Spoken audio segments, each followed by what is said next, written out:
अफगानिस्तान में तालिबान के कब्जे के बाद अपने नागरिकों को निकालने में जुटा अमेरिका फिलहाल अपनी सेना को पूरी तरह से वापस नहीं बुलाएगा। अमेरिकी राष्ट्रपति जो बाइडेन ने कहा कि अफगानिस्तान में सैनिकों की वापसी की 31 अगस्त की टाइम लिमिट के बाद भी अमेरिकी सैनिक बने रह सकते हैं।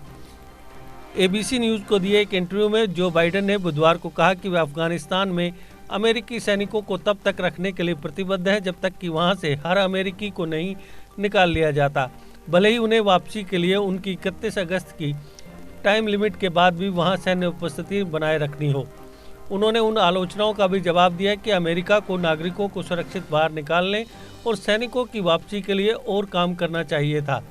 जो बाइडेन ने कहा कि समय सीमा से पहले अफगानिस्तान से अमेरिकियों और अमेरिकी सहयोगियों को निकालने के लिए अमेरिका अपनी पूरी ताकत झोंक देगा।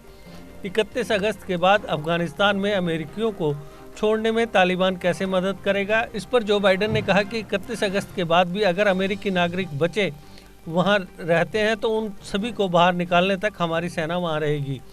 हालांकि अमेरिकी राष्ट्रपति ने अमेरिकी सैनिकों के वहां रहने की ये समय सीमा किस तरह से बढ़ेगी इस बात को लेकर कोई जानकारी नहीं दी। आपको बता दें कि पिछले दिनों तालिबान द्वारा अफगानिस्तान पर पूर्ण कंट्रोल करने के बाद से 15,000 अमेरिकी अफगानिस्तान में बचे हुए हैं। बाइडेन ने अफगानिस्तान से अमेरिकी सेना को वापस बुलाने के लिए 31 अगस्त की टाइम लिमिट तय की थी।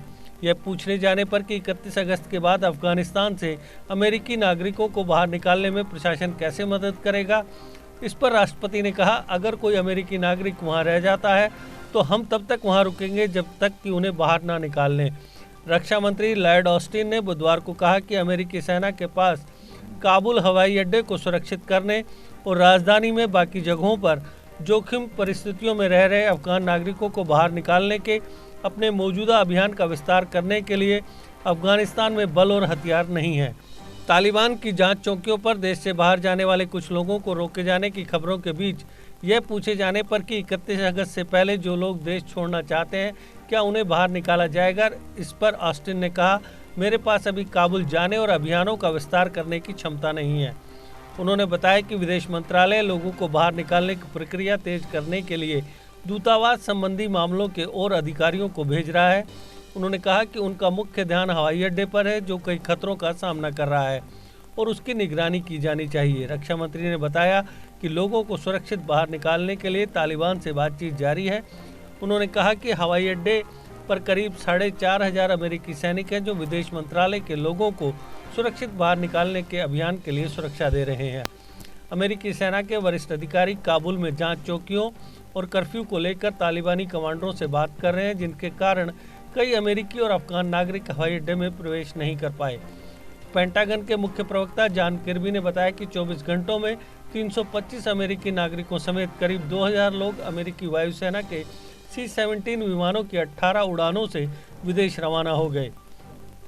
किर्बी ने बताया कि अमेरिका के कई सैकड़ों और सैनिकों के बृहस्पतिवार तक हवाई अड्डे पर पहुंचने की संभावना है। विदेश मंत्रालय ने कहा कि वह काबुल में लोगों को बाहर निकालने के अभियान के लिए अफगानिस्तान में अमेरिका के पूर्व राजदूत जॉन बास को भेज रहा है।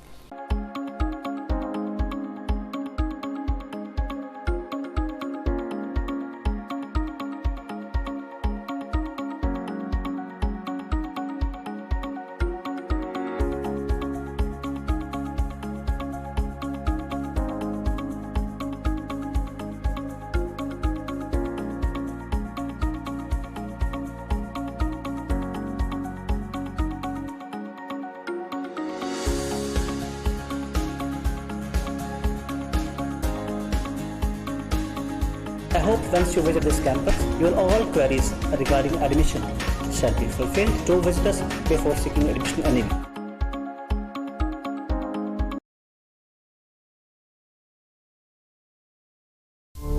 GK अपडेट रहे हमारे साथ।